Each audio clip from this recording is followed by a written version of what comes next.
tema que les traigo hoy, yo quiero que sea bienvenido por las personas porque son consejos de cómo cerrar bien el año fiscal.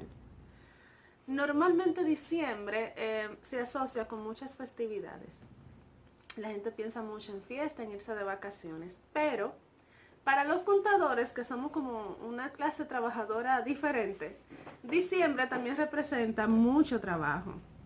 Sobre todo porque en este país la mayoría de las empresas cierran su año fiscal en diciembre. Entonces, para estas fechas, ya los contadores tenemos que estar haciendo cierre de mes y cierre de año fiscal. ¿Y eso qué involucra?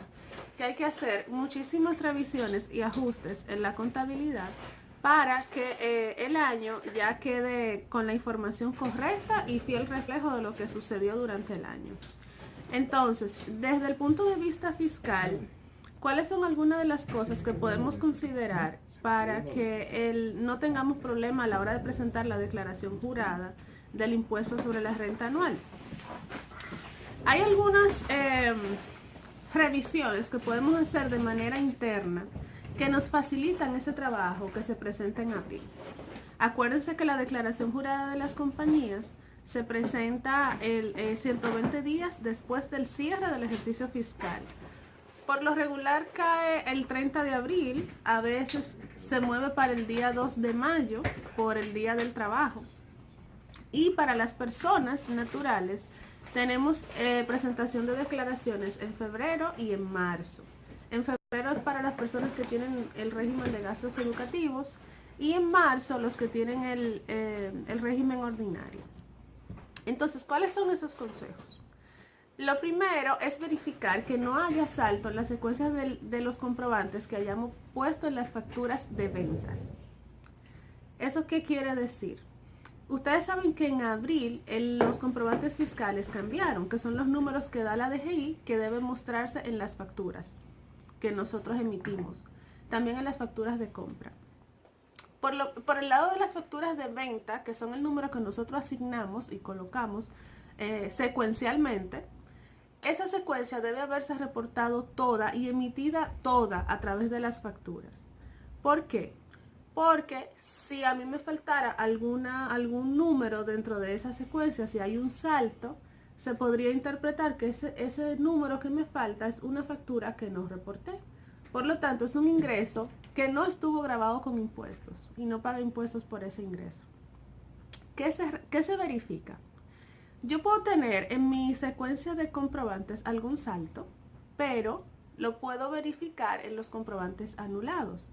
Porque algunas veces pasa que hay que anular algún comprobante, por lo tanto mi secuencia no va a estar completa en mi reporte de ventas, pero sí lo voy a tener en mi reporte de comprobantes anulados.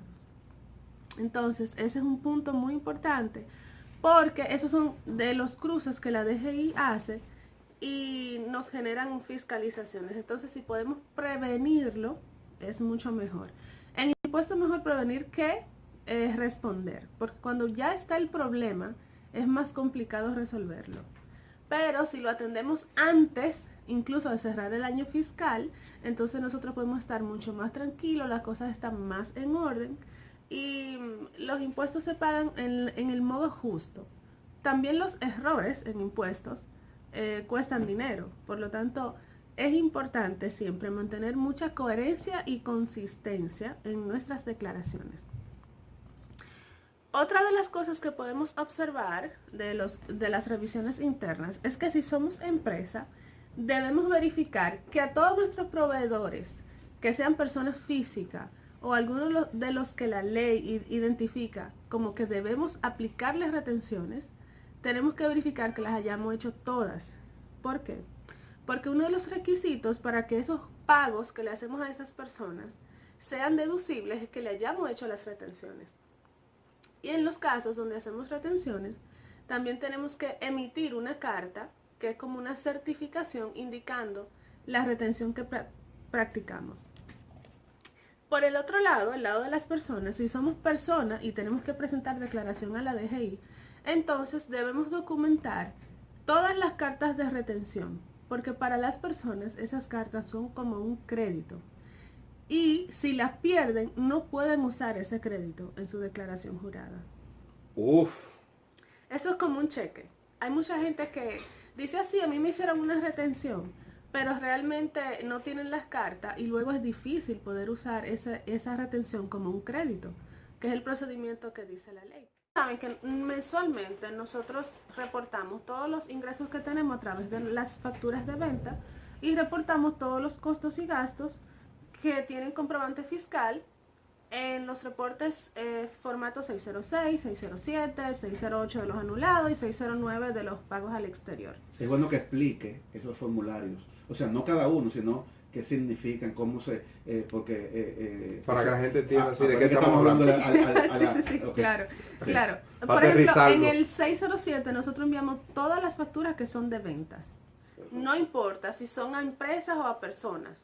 Todo lo que sea venta se reporta en ese formulario, ¿sí? Ujú. Hay algunos tecnicismos de cómo reportarlo a través de la oficina virtual de la DGI, pero en resumen, nosotros tenemos que reportar todos los meses todas las facturas de ventas. También todas las que representan los costos y gastos de nuestro negocio. ¿Qué va a pasar? Esas facturas de costos y gastos se reportan en el 606, que es otro formulario, una herramienta que provee la DGI. ¿Qué va a pasar? Esa información se enlaza con todas nuestras declaraciones. Por lo tanto, aquí es donde tiene más relevancia ser coherente y consistente. ¿Por qué? Porque no tiene sentido que si yo mensualmente en todas mis declaraciones de ITEVIS declaro un ingreso, al final del año mi impuesto sobre la renta, en esa declaración yo presento un ingreso menor. Debe ser la sumatoria de todos los meses, ¿cierto? Correcto. Entonces, eso mismo pasa con los gastos. En la misma forma como en el 606 se clasifican, por ejemplo, gastos de arrendamiento, gasto por servicio, gasto por cualquier otro concepto, mi declaración jurada del impuesto sobre la renta anual también me pide que lo clasifique según algunos conceptos específicos. Por lo tanto, es muy fácil poder comparar que si yo tuve gastos de arrendamiento de 1 millón de pesos durante el año, la sumatoria de ese gasto que yo mandé a través del 606 también debería ser ese 1 millón de pesos. Okay. Entonces, ¿qué quiero decir? Toda la información que nosotros remitimos a la DGI se relaciona. ¿Por qué? Porque al fin y al cabo yo estoy mandando los mismos datos de mi contabilidad. Entonces, si es la misma información, no tiene por qué haber diferencias. ¿Cuál es el trabajo del contador? Al final del año, hacer esos cruces de manera interna, cruces de información, para detectar si hay irregularidades o si hay diferencias. Y en el caso de que haya diferencias, poder identificar a qué se deben esas diferencias y documentarlo. ¿Por qué? Porque precisamente esos cruces de información son los que la DGI hace de manera automática con los sistemas que ya tienen instalados. Y donde hay inconsistencias, donde hay diferencias, es donde hay más oportunidad de que nosotros seamos fiscalizados. Y nadie quiere una fiscalización. Correcto. Entonces, en el caso del ITEVIS y del IR2, hay partidas específicas que pueden generar diferencias en el ingreso. ¿Cuáles son esos ingresos? Los que son por dividendos, los que vienen de la diferencia en tipo de cambio, los intereses financieros, indemnizaciones por demandas o seguros, recuperación de cuentas incobrables, sobrantes de caja, venta de terrenos, casas, apartamentos y edificaciones. Cualquier otro concepto de ingreso que nosotros podamos tener, o incluso si tenemos alguno de estos, y esa es exactamente la diferencia que tenemos entre el ingreso del IR2 con el de la sumatoria de todo el ITEVIS, entonces podemos identificarlo y documentarlo. Cruces como ese, también ustedes lo pueden hacer de manera interna. Se los dejo a su imaginación porque conociendo la empresa, el contador puede saber cuáles son las partidas más relevantes.